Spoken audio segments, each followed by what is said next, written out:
The 1,000-year peace is over. Aliens declare war, but humans only laugh. The humans are laughing at us, Supreme Commander Zor'Thak reported Lieutenant Vex, her violet skin flushing a deeper shade of purple with embarrassment. They are actually laughing. Zor'Thak's 4 eyes blinked in rapid succession, a sign of extreme agitation among the Krexian species. His upper appendages gripped the command chair so tightly that the reinforced metal began to warp. "Replay the transmission," he growled. The main view screen flickered to life, showing the face of the human representative. A female with auburn hair cut short against her skull and eyes the color of Earth's oceans. Her name was Admiral Tessa Monroe, Supreme Commander of Earth's Defense Forces. "Let me get this straight," she said, not even attempting to hide the smirk playing across her lips. "You, the mighty Krexian Empire, are declaring war on humanity because we refuse to give you exclusive mining rights to an uninhabited rock at the edge of our solar system?" Zor'Thak's secondary heart began to palpitate. The audacity, the disrespect, the complete lack of terror. "We are the Krexian Empire," he had told her in the original transmission. "We have conquered 12 galaxies. Our warships blot out suns. Our soldiers number in the trillions. The 1,000-year peace treaty signed by your ancestors has expired, and we choose not to renew it. Surrender now, or face extinction." And what had this human done? Laughed. Actually laughed.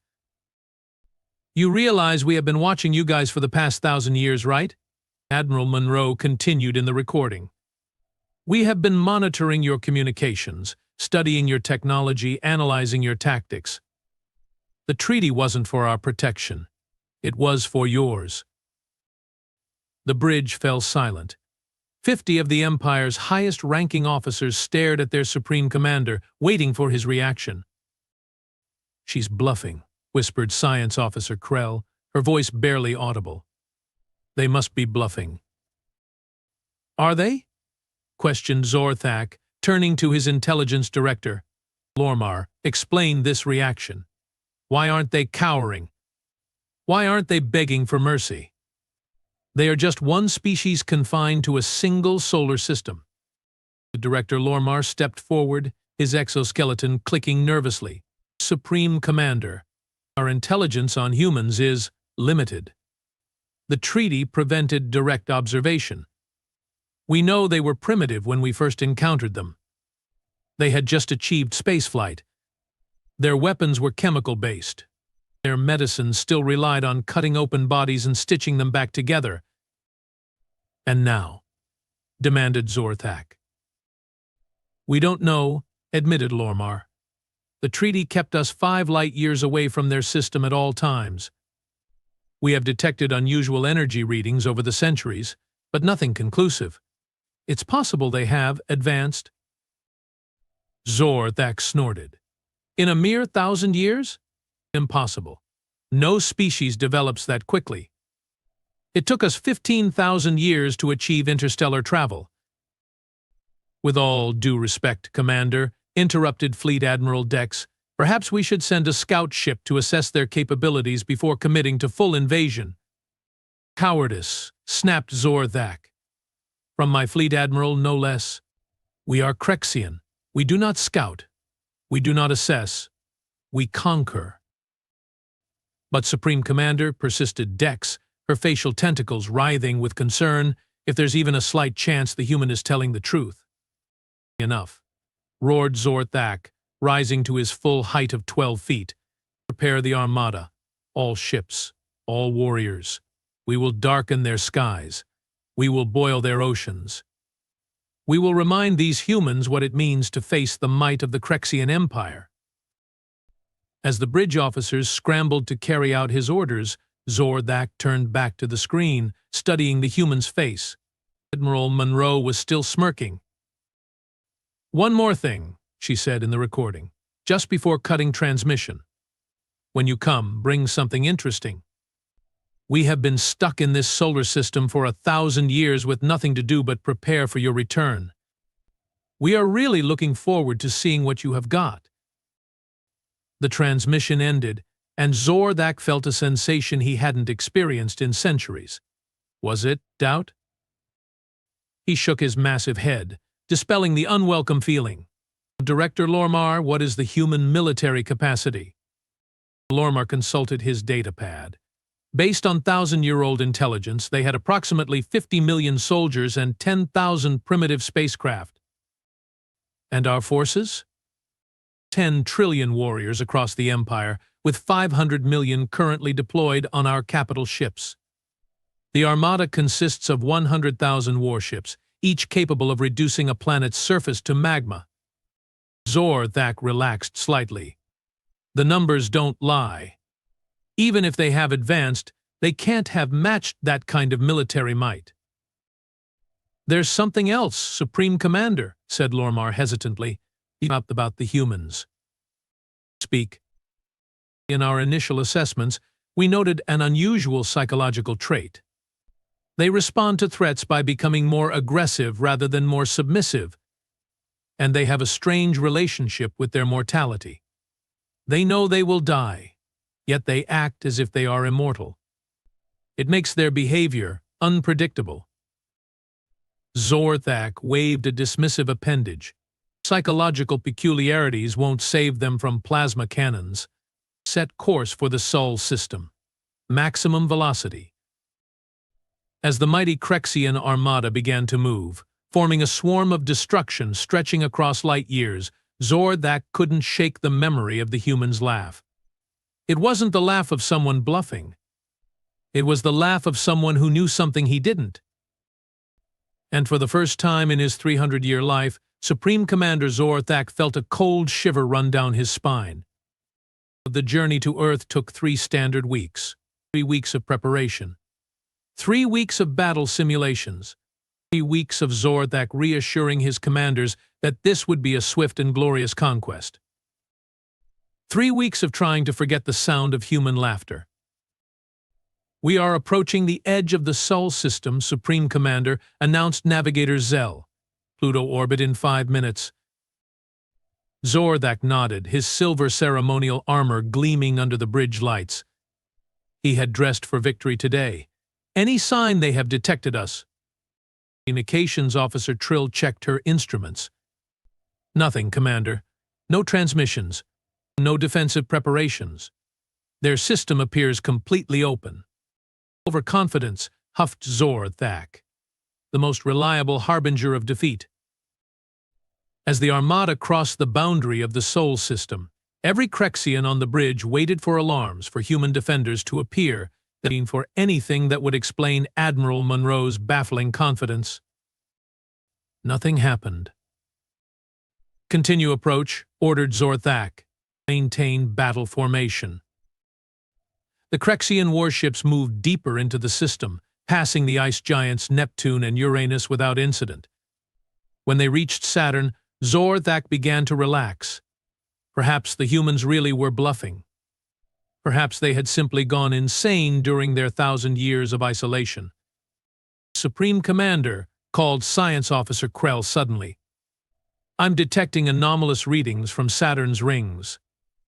Explain. The rings are moving, she said, confusion evident in her voice. Sections of them are changing position against orbital mechanics. Before Zor'Thak could respond, the tactical display erupted with warnings. The rings of Saturn were breaking apart, but not randomly. They were reforming, shifting, transforming. It's not ice, whispered Krell. The rings, they are not ice and rock. They are ships, finished Zor'Thak, watching in horror as millions know, billions of tiny craft emerged from their perfect hiding place. They had been disguised as part of Saturn's rings, indistinguishable from natural debris until they moved.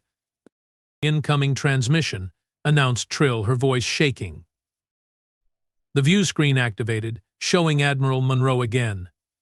She was standing on what appeared to be a bridge similar to their own, but sleeker, more advanced. Welcome to Sol, Commander Zor'Thak, she said cheerfully. I see you brought the whole family. How thoughtful. Zor'Thak struggled to maintain his composure. What is the meaning of this deception? Where did these ships come from? Deception? Monroe raised an eyebrow. No deception. Just preparation. As for the ships, we built them. All 10 billion of them. We had a lot of time on our hands, you know what, with the peace treaty and all. Impossible, roared Zor'Thak. No civilization could build so many vessels. Oh, that's right. You still build your ships by hand, don't you? How quaint. Monroe smiled. We automated that process about 800 years ago. These days, our fabricators can produce a fully functional warship every 1.3 seconds. They do the math. Zor'Thak turned to his tactical officer. Weapons status? All systems ready, Supreme Commander. Target their fleet and fire. Monroe sighed on the screen. Really? That's your move? All right then. The Krexian Armada unleashed its fury, 100,000 capital ships firing simultaneously at the swarm of human vessels. The vacuum of space lit up with energy weapons, a dazzling display of destructive power that would have annihilated any conventional force. But the human ships moved. They didn't just evade, they danced. They twisted and turned with impossible precision, some of them accelerating at speeds that should have liquefied any organic pilot. They are not manned, realized Krell. Those ships are autonomous. Correct again, said Monroe, still watching with apparent amusement. We call them the Swarm, fully AI-controlled. They have been running combat simulations against Krexian tactics for about 900 years now. They are pretty good at it. Not a single human vessel had been hit. Not one. Our turn, said Monroe, her smile fading. Just a small demonstration. A group of human ships, perhaps 1,000 out of the billions, broke formation and accelerated toward the Krexian fleet. They were tiny compared to the massive Krexian warships, each no larger than a planetary shuttle. Defensive screens at maximum, ordered Zor'Thak. The human vessels didn't fire. Instead, they simply passed through the Krexian defense screens as if they weren't there. Then they made contact with the hulls of 20 Krexian ships and phased right through the solid metal. Seconds later, those 20 Krexian warships simply came apart at the molecular level, disintegrating into clouds of component atoms. The bridge of the Imperial flagship fell silent. These shift technology, explained Monroe casually, allows our ships to temporarily exist between states of matter. We figured it out while studying quantum mechanics. It's pretty useful. Hard to defend against something that can just ignore your defenses entirely. Zor'Thak had no words. This wasn't just advanced technology. This was magic, witchcraft, science that defied comprehension. So, continued Monroe, clapping her hands together, here's my counteroffer. You take your fleet and go home. You renew the treaty, this time for 10,000 years. And we will pretend this little misunderstanding never happened. And if we refuse? Managed Zor'Thak, his voice barely a whisper. Admiral Monroe's face turned serious for the first time. Then we will finish our demonstration. And the Krexian Empire will need to find a new Supreme Commander. And about 100,000 new warships. Supreme Commander Zor'Thak had never retreated in his entire 300-year military career. The concept was so foreign to Krexian doctrine that their language lacked a proper word for it. The closest translation was strategic repositioning for future conquest, a phrase so rarely used that most officers didn't even know it existed. Yet here he was, ordering the most powerful armada in the known universe to back away from a single star system. All ships, reverse course, he commanded, each word tasting bitter on his tongue, and maintained defensive formation. No aggressive actions. His bridge officers exchanged shocked glances but carried out his orders without question. Even the most battle-hungry among them had witnessed the molecular disintegration of 20 Krexian warships. None wished to share that fate. The human vessels are holding position, reported Tactical Officer Jex. They are not pursuing. On the view screen, Admiral Monroe nodded approvingly. Wise choice, Commander. Your ships are free to leave unharmed. This isn't over, growled Zor'Thak. The Krexian Empire does not surrender. Of course not, agreed Monroe with a hint of that infuriating smirk returning. You are just strategically repositioning for future conquest. We understand completely. Zor'Thak's upper eyes narrowed. You speak our language? We speak all 317 languages used across the Krexian Empire, she replied, including the 22 classified military dialects. Linguistic analysis was one of our early research priorities. You have been spying on us, accused Zor'Thak. Despite the treaty. Admiral Monroe laughed again, that same confident laugh that had haunted him for weeks. The treaty prevented us from approaching within 5 light-years of Krexian space. It said nothing about remote observation. Remote observation across thousands of light-years? Impossible. Quantum entanglement communication, she explained, as if talking to a child. Instantaneous data transfer across unlimited distances. We have had tiny observation probes scattered throughout your empire for about 950 years now. They are about the size of a dust particle, so don't bother looking for them. Zor'Thak felt his rage building, threatening to overwhelm his judgment. You dare mock the greatest empire the universe has ever known? Greatest? Monroe tilted her head thoughtfully. By what metric? Territory? Sure, you have got us beat there. We have stayed in one solar system. But technology? Resource efficiency? Scientific understanding? Medical advancement? I'm afraid you are lagging behind by several centuries. You lie, roared Zor'Thak. No species advances so quickly. Most don't, agreed Monroe. But most species don't have our particular combination of short lifespans, intense curiosity, and existential dread. We knew we might face extinction at any moment. It's remarkable what humans can accomplish when properly motivated. As the Krexian fleet continued its humiliating withdrawal, Director Lormar approached Zor'Thak's command chair and spoke in hushed tones. Supreme Commander, I have been analyzing the human vessels. Their energy signatures are unlike anything in our database, and their numbers, even with advanced automation, constructing billions of warships would require resources beyond what a single solar system should provide. Your point, Director? Hissed Zor'Thak. I believe they have mastered matter conversion on a fundamental level. They are creating ships from raw energy, perhaps even from vacuum fluctuations. The scientific implications are staggering. Zor'Thak absorbed this information with growing horror. If humans could create matter from energy at will, there was no limit to their military potential. They could produce endless armadas, endless weapons, endless soldiers. Admiral Monroe, he said, forcing civility into his voice. Before we depart, I must ask, why did your ancestors sign the treaty in the first place? If not for protection, then for what purpose? Monroe's expression softened slightly. Honestly? Pity. Pity?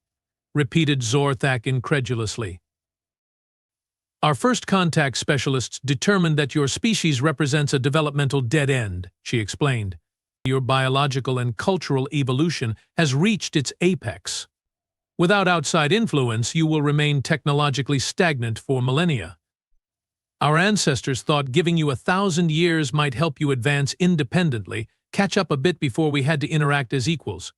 Evidently, that was overly optimistic.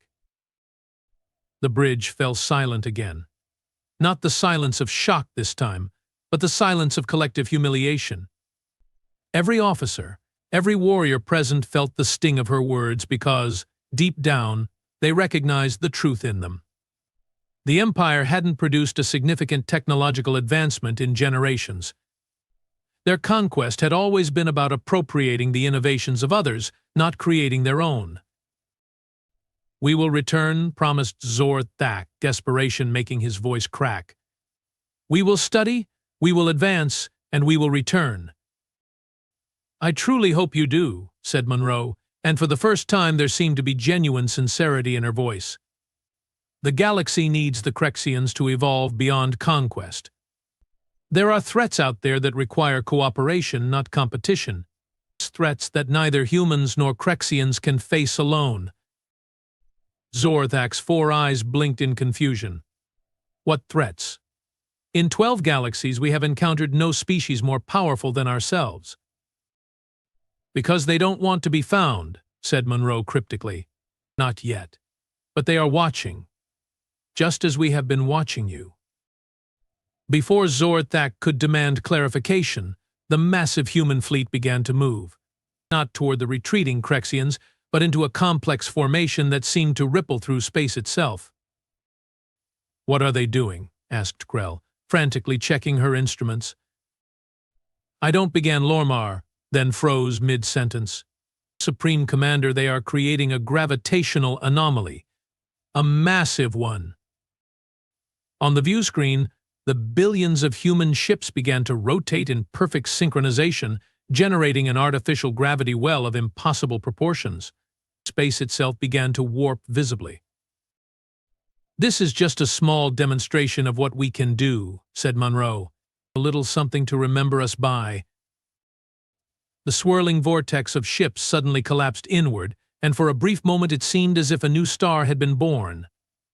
A blinding flash forced the view screen to darken automatically. When the light faded, where billions of ships had been, now floated a perfectly formed Saturn, rings and all. An exact duplicate of the gas giant, created in minutes. "Did they just make a planet?" whispered Navigator Zell, her voice tinged with religious awe. "We will be in touch, Commander Zor'Thak," said Monroe, her image beginning to fade. "When you are ready for a real conversation about the future. Until then, I suggest you use your time wisely." As the transmission ended and the Krexian Armada limped away from the Sol system, Zor'Thak remained motionless in his command chair, staring at the duplicate Saturn growing smaller on the view screen. For the first time in his life, he understood what it meant to be primitive. The return to Krexia Prime took 3 months. 3 months of silence and shame. 3 months of Zor'Thak locked in his quarters, reviewing everything they knew about humans, searching desperately for some weakness, some flaw in their seemingly godlike capabilities. He found none. When the Armada finally reached the Krexian homeworld, Zor'Thak expected to be stripped of his rank, possibly even executed for his failure. The Krexian Empire did not tolerate defeat. But to his surprise, the High Council requested only a private audience, away from the prying eyes of the general population. "Tell us everything," commanded Arch-Councilor Vexmar, the oldest living Krexian and nominal head of the Empire. "Leave nothing out." Zor'Thak recounted the entire humiliating encounter. The humans' laughter, the hidden fleet, the phase shift technology, the matter creation, the duplicate Saturn.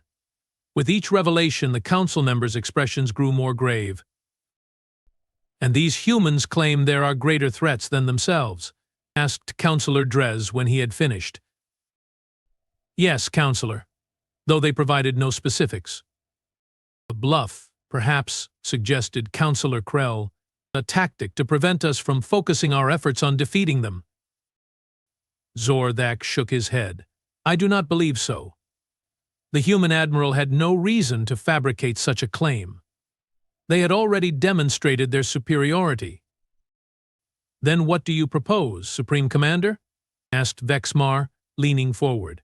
"What course of action serves the Empire best in this unprecedented situation?" Zor'Thak had spent 3 months considering this question. His answer would determine not just his fate, but potentially the fate of the entire Krexian species. "I propose we learn," he said simply. "Learn?" repeated Vexmar. "Elaborate." "The humans were right about us," admitted Zor'Thak, the words physically painful to speak.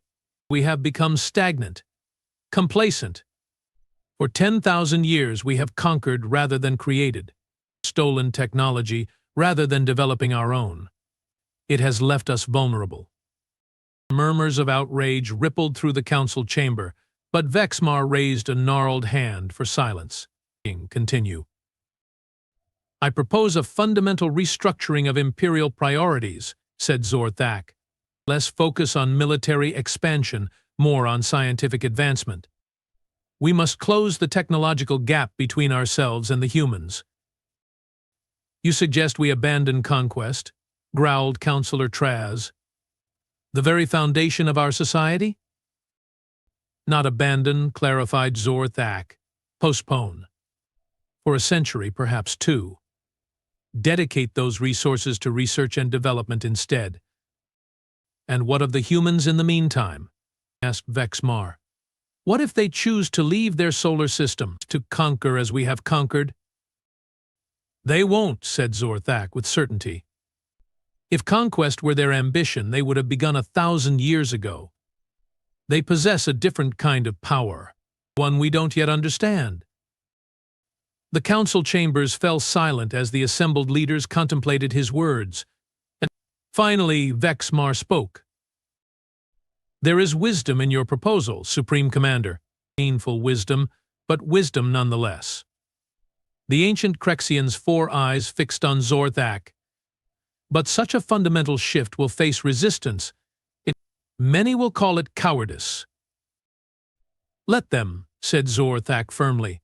I have seen what awaits us if we continue on our current path. A war we cannot win. Extinction, perhaps. I would rather suffer accusations of cowardice than lead our species to annihilation. Vexmar nodded slowly. Very well. We will put it to a vote. But first, there is one more matter to address.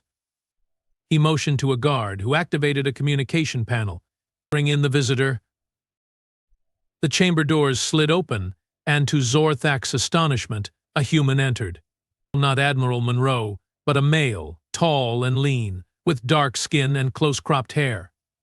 He wore no military uniform, only simple clothing in earth colors. This is Dr. Jackson Webb, introduced Vexmar. He arrived yesterday alone in a vessel no larger than a personal shuttle. How did he reach Krexia Prime? Demanded Zor'Thak. Our defenses were quite impressive, interrupted Dr. Webb pleasantly. I particularly liked the autonomous mines in the Cygnus approach. Very creative. Supreme Commander Zor'Thak, I presume? Continued Webb, approaching with an extended hand. After a moment of confusion, Zor'Thak reluctantly extended his own appendage, and the human clasped it briefly. Admiral Monroe sends her regards. Why are you here, human? Growled Zor'Thak. To offer assistance, replied Webb simply. And to deliver this. He handed Zor'Thak a small device, no larger than a Krexian data crystal. It pulsed with a soft blue light. What is it? The complete scientific and technological history of humanity, said Webb.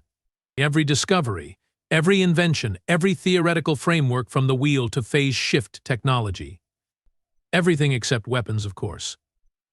Those you will have to figure out yourselves if you are so inclined. Zor'Thak stared at the tiny device in disbelief. Why would you give us this? Webb smiled, and Zor'Thak was struck by how similar it was to Monroe's expression. Not quite a smirk, but close. The smile of a species utterly confident in its position. Because evolution requires competition, explained Webb. For the past 1,000 years, humans have had none. We have advanced quickly, yes, but without external pressure, without diverse perspectives. We have become inbred, intellectually speaking. You want us as competitors? Asked Zor'Thak skeptically. We want you as colleagues, corrected Webb. Partners in the greater project of galactic civilization. The threats Admiral Monroe mentioned? They are real, and they will require more than just human innovation to overcome. Vexmar leaned forward again. What threats precisely? Webb's expression turned somber. There are spaces between galaxies where light behaves strangely, regions where the fundamental laws of physics flex. We have been studying them for centuries. Something is coming. Something old. Something that considers both our species nothing more than passing bacteria on a cosmic petri dish. And you believe the Krexian Empire would aid humanity against such a threat? Asked Councillor Drez incredulously. After your humiliation of our fleet? I believe you will aid yourselves, replied Webb. Self-preservation is a powerful motivator common to both our species. And I believe that given time and this, he nodded at the device in Zor'Thak's hand, you might actually become the allies we need. Zor'Thak looked down at the tiny crystal containing millennia of human knowledge. It would change everything. The balance of power within the Empire, its social hierarchies, the economic systems, their entire way of life. It would also save them from obsolescence. We accept your offering, Dr. Webb, said Zor'Thak finally. And your challenge. And your challenge. Webb nodded, seemingly satisfied. Excellent. In that case, I'm authorized to propose a new treaty. Not one of separation this time, but of limited cooperation, scientific exchange, cultural dialogue, preparation for what's coming. In military matters? Asked Zor'Thak cautiously. Webb's expression turned serious again. Let's just say that how quickly we share our defensive technologies will depend entirely on how quickly you abandon your offensive ambitions. The implication was clear.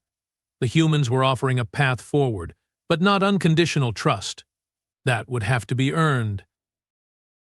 As the Council debated the terms of this unprecedented treaty, Zor'Thak found himself studying the human, not with hatred or resentment now, but with curiosity. How had they advanced so quickly? What drove them to explore rather than conquer? What could the mighty Krexian Empire learn from a species confined to a single solar system? And most puzzling of all, why did they still laugh in the face of threats? Even now, as Webb caught his gaze, there was that same hint of amusement, that same inexplicable confidence. Perhaps, Zor'Thak reflected, that would be the first mystery they would solve. The peculiar psychology of a species that responded to declarations of war not with fear, not with anger, but with laughter. For the first time since his humiliating retreat from Earth, Zor'Thak felt something new stirring within him. Not thirst for vengeance, not shame, but something he hadn't experienced since his youth, when he'd first looked up at the stars and wondered what lay beyond. Curiosity. And as Dr. Webb began explaining his proposal for joint research initiatives, Zor'Thak found himself, against all odds, looking forward to the future. A future where perhaps the Krexian Empire might become something more than conquerors. Something worthy of standing alongside humanity when the real war began.